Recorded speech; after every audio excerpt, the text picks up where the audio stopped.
Hey! Today, we're diving into the intention setting world. You know, those grand plans we make? Well, some of them might just be leading us off a cliff. Let's talk about the pitfalls, the common mistakes we make when setting intentions. We're here to rescue you from them. Alright, this one's a classic: get fit. It's so vague, it's practically invisible. And then there's the become a billionaire by next week. Let's be real, that's setting yourself up for disappointment.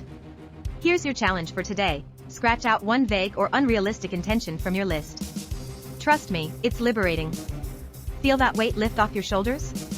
That's the burden of unrealistic goals going bye-bye. But wait, there's more. In the Find My Intention workshop, you'll gain insights to avoid these common pitfalls and set intentions that actually work. It's like having your personal intention setting GPS. No more wrong turns. Ready to set intentions that work like a charm? Join the Find My Intention workshop and turn those dreams into reality. Ready to set powerful intentions? Swipe up to join the workshop.